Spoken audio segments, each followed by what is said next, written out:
बिस्मिल्लाहिर्रहमानिर्रहीम। Unit number 2 हमारा continue है। पेज नंबर 16 पर एक्सरसाइज है हमारी 2.2, जिसका फर्स्ट क्वेश्चन है हमारे पास, यानी ए पार्ट है। Find the perfect square of following.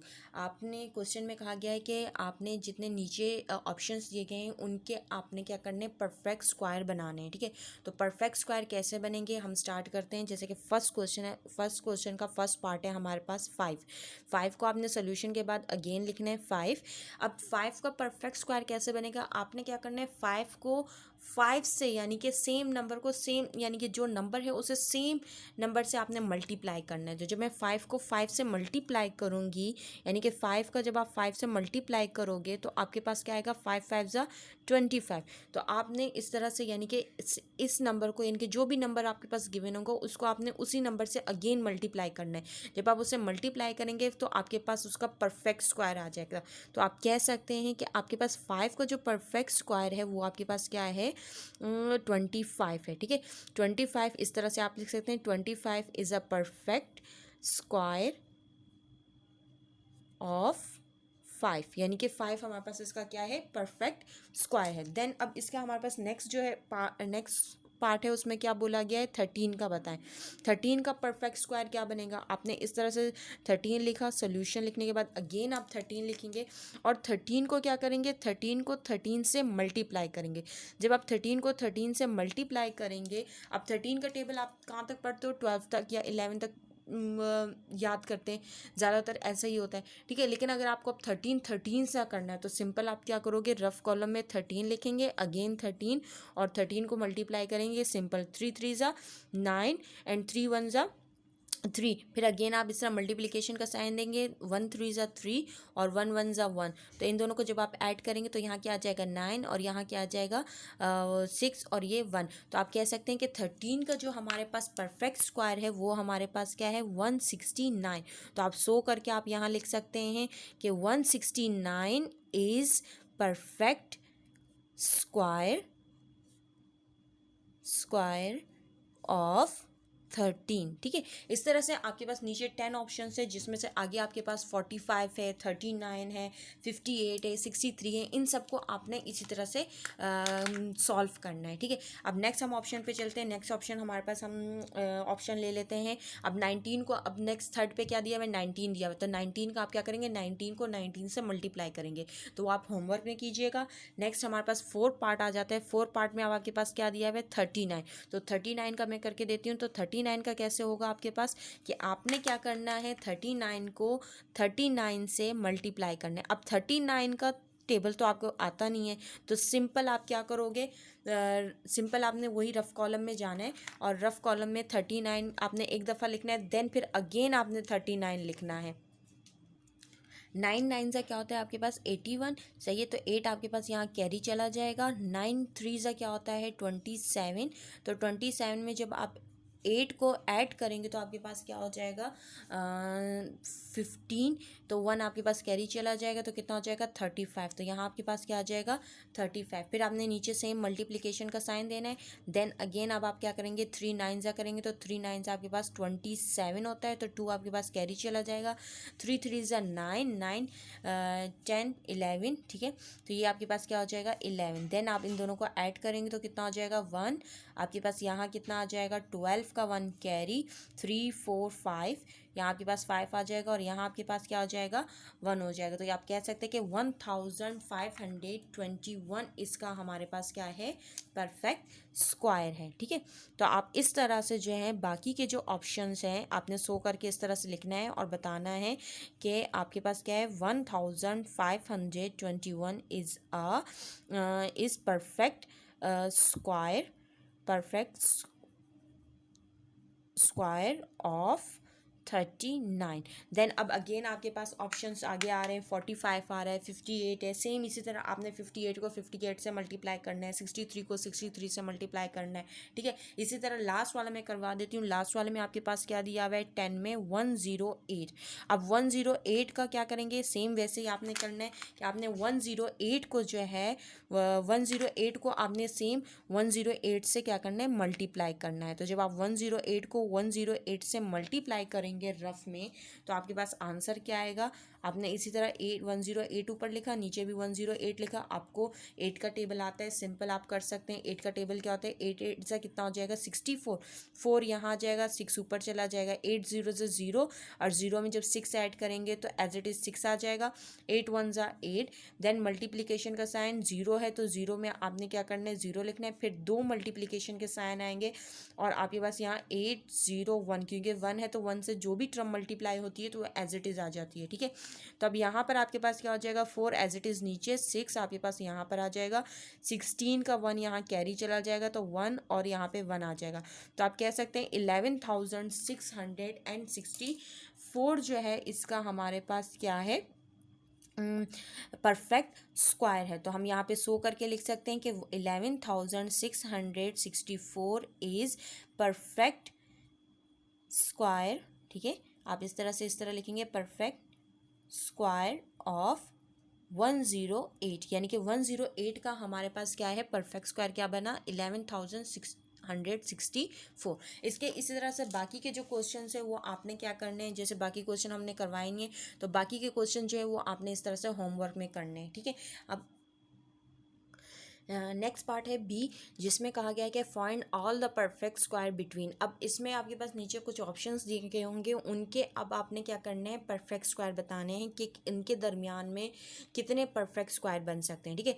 2 number हैं। अब यहाँ पे अगर आप ऑप्शन पे गौर करें तो ऑप्शन में आपके पास क्या है 4 ऑप्शन है, जिसके अंदर हर पार्ट के अंदर 2 नंबर्स दिए गए हैं। जैसे कि फर्स्ट पार्ट है तो फर्स्ट पार्ट में आपके पास क्या बोला गया है, फर्स्ट पार्ट में आपके पास कहा गया है कि आपने 10 एंड 30 के दरमियान में जितने भी आपके पास क्या कहते हैं 10 एंड 30 के दरमियान में जितने भी आपके पास परफेक्ट स्क्वायर बनते हैं वो आपने बताने हैं, ठीक है। तो आप सोल्यूशन लिखेंगे, सोल्यूशन के बाद देन रफ कॉलम पे आ जाइएगा। रफ कॉलम में आपने क्या करना है इस तरह से 10 एंड 30 के दरमियान में हमने क्या करना है परफेक्ट स्क्वायर्स बताना है कि परफेक्ट स्क्वायर हमारे पास क्या बनेंगे। तो हम यहाँ पर क्या करते हैं 10 और 30 के दरमियान में जितने भी नंबर हैं उनको पहले लिख लेते हैं रफ कॉलम में। तो हम 11 से स्टार्ट करते हैं, 11 12 13, फिर आपके पास 14 15 16 17 18 19 20 21 22 23 24 25 26 27 28 एंड 29। आपने इस तरह से सारे नंबर लिख देने। अब जब सारे नंबर आप लिख लेंगे, अब इसमें 1 बाय 1 चेक करना है आपने। अब प्राइम नंबर जो है वो तो सिर्फ और सिर्फ क्या कहें अपने टेबल में आते हैं, इसके अलावा किसी और टेबल में नहीं आते। लेकिन जो कंपोजिटिव नंबर हैं उनको हम चेक करेंगे कि क्या वो परफेक्ट स्क्वायर बन सकते हैं या बने हुए हैं या नहीं, ठीक है। तो हमारे पास जो परफेक्ट स्क्वायर बने हुए हैं तो फर्स्ट वन हम चेक करते हैं, जैसे कि 12 है, ये कंपोजिटिव नंबर है। तो अगर हम इसे किसी भी टर्म से मल्टीप्लाई करते हैं, अगर जैसे होता है कि हम इसे एलसीएम लेते हैं, इसका एलसीएम क्या होगा आपके पास ये 6 के टेबल में आता है, तो 6 के टेबल में अगर हम करते हैं तो सेम नंबर से ये मल्टीप्लाई नहीं हो रहा। 4 के टेबल में भी आता है तो 4 के टेबल में भी सेम नंबर से मल्टीप्लाई नहीं हो रहा, और 3 और 4 के टेबल 3 और 2 के टेबल में भी सेम नंबर से मल्टीप्लाई नहीं हो रहा। तो हम क्या करेंगे ये वाला नंबर नहीं लेंगे, ठीक है। 13 आपके पास क्या है प्राइम नंबर है, फिर 14 भी नहीं हो सकता, 15 भी नहीं हो सकता, 16 हो सकता है। 16 क्यों हो सकता है, क्योंकि 4 के टेबल में आपके पास 4 4 सा क्या होता है आपके पास 16 आता है। तो फर्स्ट नंबर हमें मिल गया वो क्या है 16, उसे हमने बॉक्स में बंद कर दिया। अब नेक्स्ट इसी तरह हम लाइन से चलते जाएंगे तो हमारे पास जो है यहाँ पर 25 जो है वो हमारे पास 5 के टेबल में आता है। तो हम सेकंड नंबर यानी कि 5 5 ज़ा 25, तो हम कह सकते हैं कि 25 हमारे पास सेकंड नंबर है जो परफेक्ट स्क्वायर बना हुआ है। यानी कि इनके दरमियान में बाकी कोई भी ऐसे टर्म नहीं है जिसे हम अगर सेम नंबर से मल्टीप्लाई करें तो वो हमारे पास परफेक्ट स्क्वायर बने, ठीक है। तो हम यहाँ कह सकते हैं कि हमारे पास जो है 10 एंड 30 के दरमियान में 16 एंड 25 जो है वो हमारे पास क्या परफेक्ट स्क्वायर है। आप ये भी बोल सकते हो all the perfect square between 10 and 30 इज 16 एंड 25, देन आप 16 एंड 25 भी लिख सकते हैं, ठीक है। इसी तरह अब आपने क्या करना है इसका सेकंड ऑप्शन देखना है। तो सेकंड ऑप्शन में आपके पास क्या दिया हुआ है, यहाँ पे सेकंड ऑप्शन में आपके पास है 20 एंड आपके पास दिया हुआ है 20 एंड 50। अब 50 और 20 के दरमियान में आपने क्या करने नंबर्स देखने हैं। तो 20 और 50 के दरमियान में हमारे पास कौन से नंबर हैं जो क्या कहते हैं सेम टेबल में आते हैं, ठीक है, यानी कि सेम नंबर में और ऐसे जो परफेक्ट स्क्वायर बनते हों हमारे पास, ठीक है। तो हम यहीं पे भी सेम रफ कॉलम में जाएंगे और रफ कॉलम में हम क्या करेंगे, रफ कॉलम में आपने इसी तरह से जो है 20 के बाद 21, 22, 23, 24, 25, 26, 27, 28, 29, 30, 31, 32, फिर अगेन आपके पास 33, 34, 35, 36, 37, 38, 39 एंड 40। फिर आगे आप कंटिन्यू करेंगे तो आपके पास क्या होगा, 41, 42, 43, 44, 45, ठीक है, 45, 46, 47, 48, 49, ठीक है। अब 50 हमने नहीं लेना क्योंकि हमने दरमियान में यानी कि मिड की बात कर रहे हैं। तो जब हम मिड की बात कर रहे हैं तो मिड में हमारे पास जो नंबर्स हैं उनको हमने लिख लिया। अब इसमें लाइन से हम चेक करेंगे कि परफेक्ट स्क्वायर हमारे पास कौन कौन सा बन सकता है, ठीक है। अगर यहाँ पर देखें कंपोजिटिव नंबर में 22 का नहीं होता, ठीक है, 24 का नहीं होता, 25 का होता है। अगेन हमारे पास 25 आ गया। 25 के बाद 26, 27, 28, 29, 30 ये नंबर्स नहीं होते, ठीक है। इसके अलावा हमारे पास यहाँ पे 36 है। 3 6 6 ज़ा 36, 5 5 ज़ा 25, यानी कि ये दोनों हो गए। नेक्स्ट अगर लास्ट हम देखें तो 42, 43, 45 ये नहीं होता, 49 होता है। यानी कि हमें इनके दरमियान में 3 नंबर यानी कि 3 डिजिट हमें मालूम हो गए कौन कौन से हैं आपके पास। आप इक्वल टू इम्प्लाइज दैट का साइन देंगे 25, कॉमा 36 एंड आप लिख सकते हैं 49। देन आप और करके इसका आंसर ये भी लिख सकते हैं कि आपके पास द परफेक्ट स्क्वायर बिटवीन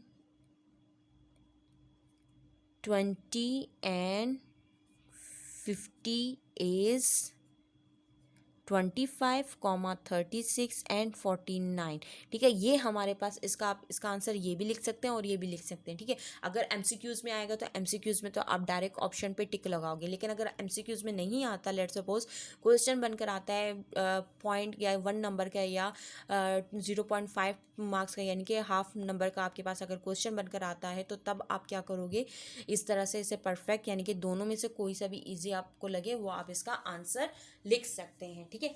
अब हम स्टार्ट करते हैं। इसके जो बाकी के 2 पार्ट्स हैं इसी तरह से सेम आपने क्या करने हैं, बाकी के 2 पार्ट्स आपने खुद करने हैं। जैसे कि 40 और 70 है तो 40 और 70 के दरमियान में पहले आप इस तरह से काउंटिंग लिखें और देन उन्हें बॉक्स लगा दें कि कौन सा नंबर जो है हमारे पास इनके दरमियान में परफेक्ट स्क्वायर आता है। सेम इसी तरह आप 70 और 90 के दरमियान में आप देखेंगे, ठीक है। तो 70 और 90 के दरमियान में जितने भी नंबर्स होंगे या परफेक्ट स्क्वायर हो रहे हैं, यानी कि जैसे कि 4 4 से मल्टीप्लाई होकर 16 बन रहा है, या 5 5 से मल्टीप्लाई होकर 25 बन रहा है, इसी तरह 6 6 से मल्टीप्लाई होकर 36 बन रहा है। तो ऐसे नंबर्स आपने उनके दरमियान में देखने हैं, ठीक है। अब हम स्टार्ट करते हैं हम अपना C part. Okay, C part में क्या कहा गया है कि write pattern of addition for the following square. आपके पास जो है पैटर्न बनाना है, आपने नीचे जितने भी ऑप्शंस हैं उनके आपने पैटर्न बनाना है और पैटर्न यानी कि एडिशन फॉर्म में आपने उसके पैटर्न बनाने हैं। अब आपको पता है कि 7 का जब आप स्क्वायर करेंगे तो क्या होगा, 7 7 ज़ा 49 होता है। ये तो आपको डायरेक्ट पता है कि यानी कि 7 को जब आप 7 से मल्टीप्लाई करेंगे तो वो क्या होता है, 49 होता है। लेकिन हमने पैटर्न फॉर्म में बनाना है, एडिशन फॉर्म में बनाना है। तो एडिशन फॉर्म में हमारे पास कैसे बनेगा, सोल्यूशन आपने लिखना है। सोल्यूशन के बाद आपने नीचे क्या लिखना है, 7 यानी कि इक्वल टू ग्रेटर देन का साइन यानी इम्प्लाइज दैट का साइन देने के बाद अगेन क्वेश्चन को आपने लिखना है इस तरह से और देन फिर इक्वल का साइन देके अब यहाँ पे 7 लिखा हुआ है। तो पैटर्न ऑफ एडिशन का मतलब क्या है कि आपके पास जो है आपने 1 से लेके 7 तक पहले आपस में जितने भी नंबर्स हैं उनको प्लस करना है, ठीक है। फिर अगेन उल्टा आपने चलना है। जैसे कि यहाँ पे हम क्या करेंगे, फर्स्ट 1 को प्लस करेंगे 2 में, फिर प्लस करेंगे 3 में, फिर प्लस करेंगे 4 में, फिर प्लस करेंगे 5 में, फिर प्लस करेंगे 6 में, फिर अगेन प्लस करेंगे 7 में।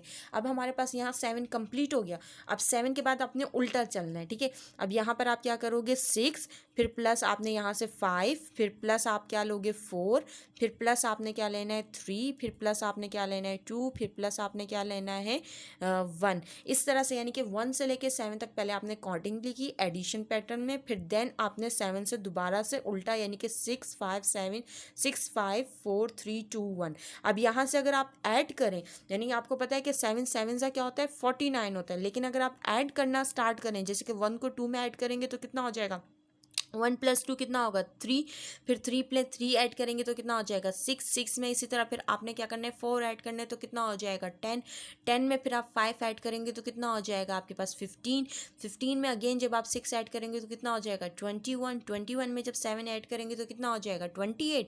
अब यहाँ से 28 हो गया, देन इसी तरह से जो है ये वाले सारे ऐड करके 28 में ऐड करते हैं या साथ ही चलते जाएँ। 28 को 6 में ऐड करेंगे तो आपके पास कितना होगा 28, यानी कि रफ में आप इस तरह से ऐड करना स्टार्ट कर दीजिए। 28 में आप इस तरह क्या कहते हैं 6 को ऐड करेंगे तो आपके पास क्या हो जाएगा यहाँ पर 14 का 1 कैरी चला जाएगा और ये 34 हो जाएगा। अब 34 में आपने 5 ऐड करना है तो कितना हो जाएगा 39 हो जाएगा। 39 में जब आप 4 ऐड करेंगे तो कितना हो जाएगा आपके पास ये 13 1 कैरी चला गया तो ये 43 हो जाएगा, ठीक है।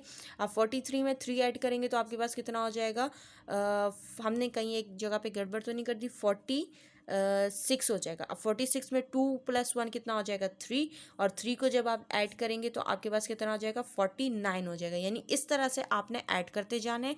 तो जब आप ऐड करेंगे तो तब भी आपके पास इसका आंसर क्या आएगा 49 आएगा, और अगर आप डायरेक्ट करेंगे तो आपके पास क्या हो जाएगा 49 आएगा। 7 7 से 49। लेकिन अगर आपको क्वेश्चन में कहा गया है कि आपने पैटर्न यूज़ करना है तो आपने पैटर्न लाजमी यूज़ करना है। विदाउट पैटर्न के आपने 49 नहीं लिखना। अगर आपने विदाउट पैटर्न के 49 लिख दिया तो आपको कोई मार्क्स नहीं मिलेंगे। इसी तरह नेक्स्ट ऑप्शन है आपके पास जिसमें 9 दिया हुआ है, तो 9 का तो ईजिली आप कर सकेंगे। तो मैं करवाती हूँ थर्ड पार्ट में अब आपके पास क्या दिया हुआ है 15 दिया हुआ है। तो 15 का जब आप करेंगे तो 15 का आपने पैटर्न कैसे बनेगा आपके पास, आपने क्या करना है 15 को अगर आप 15 से मल्टीप्लाई करेंगे तो आपके पास 225 आंसर आ जाएगा। लेकिन हमने यहाँ पर पैटर्न यूज़ करना है तो आपने सेम सोल्यूशन के बाद इम्प्लाइज दैट का साइन देना है, देन 15 का स्क्वायर, फिर इसी तरह से आपने काउंटिंग लिखनी है। काउंटिंग क्या होगी 1 + 2 + 3 + 4 + 5 + 6 + 7 + 8 + 9 + 10 + 11 + 12 + 13 + 14 + 15। जब आप 15 पर आ जाओगे तो अब आपने बैक साइड यानी कि फिर से बैक से क्या कहते हैं पीछे से आपने स्टार्ट कर देना है, यानी कि उल्टी काउंटिंग स्टार्ट कर देनी है, ठीक है। बैकवर्ड जैसे काउंटिंग होती है इसी तरह से, ठीक है। तो यहाँ पे 15 हो गया। 15 के बाद अब आप क्या करेंगे 14 अगेन। 14 के बाद अब अगर आपके पास कॉपी में यहाँ जगह नहीं है तो आप इजीली यहाँ से जो है यहाँ पर इसके लिख दीजिएगा। 14 के बाद आप यहाँ पे क्या आ जाएगा 13, 13 के बाद 12, फिर 11, फिर 10, फिर 9, फिर 8, फिर आपके पास क्या होगा 7 6 5, ठीक है। 5 के बाद आपके पास क्या हो जाएगा 5, और 5 के बाद 4 + 3 + 2 + 1, ठीक है। अब अगर मैं इनको बैठ के प्लस करने लग जाऊंगी तो मेरा काफ़ी टाइम लगेगा, तो मैं डायरेक्ट भी कर सकती हूँ। अगर आप चेक करना चाहें तो आप इसे क्या कहते हैं प्लस कर सकते हैं, वरना अगर आप डायरेक्ट करेंगे यानी कि 15 को जब आप 15 से मल्टीप्लाई करेंगे तो 5 5 से कितना हो जाएगा आपके पास 5 5 से आपके पास होगा 25, 2 ऊपर चला गया 5 1 5 6 और 7, फिर मल्टीप्लिकेशन का साइन 1 5 से 5 और 1 1 1 5, और देन यहाँ आपके पास कितना हो जाएगा 12, यहाँ 1 कैरी तो 2, यानी कि इसका आंसर आपके पास क्या आ रहा है 225। देन अगर आप ऐड करेंगे तो ऐड करके भी आपके पास सेम ही वैल्यू आएगी, जैसे कि 1 को 3 में जिस तरह हमने 49 को किया था सेम ही आप इसी तरह ऐड करें, यानी कि 1 + 2 2 + 3 3 + 4 4 + 5, यानी सारी टर्म्स आप ऐड करें तो आपके पास 225 ही इसका आंसर होगा, ठीक है। इसी तरह से इसके बाकी के जितने भी ऑप्शन हैं, जैसे कि आपके पास 20 का हो गया, 27 का हो गया, स्क्वायर हो गया, सही है, 12 का स्क्वायर हो गया। 12 का स्क्वायर तो आपको पता है क्या होगा 12 12 144 होता है, ठीक है। 8 का आप इजीली कर सकते हैं, 8 8 64 होता है। 27 का आपको करना पड़ेगा, सही है। इसी तरह इसी पैटर्न को यूज़ करते हुए इसके बाकी के जो ऑप्शन है वो आपने खुद कंप्लीट करने हैं। ठीक है, ये हमारी एक्सरसाइज 2.2 जो है इसके 3 पार्ट्स थे, जिसमें आपके पास फर्स्ट पार्ट के अंदर 10 ऑप्शंस थे, बी में जो है वो आपके पास पार्ट 4 थे और सी में आपके पास 10 थे। ठीक है, जिनमें से कुछ क्वेश्चन मैंने आपको करवाए ताकि आप इजीली इन क्वेश्चन को देखते हुए आप बाकी के क्वेश्चन खुद अटैम्प्ट कर सकें, ताकि आप लोग की प्रैक्टिस हो सके। सही है, तो हम यहीं तक इसे कंप्लीट करते हैं। इसके अलावा नेक्स्ट टॉपिक जो होगा वो नेक्स्ट लेसन में आपको एक्सप्लेन करूँगी। Okay, thank you.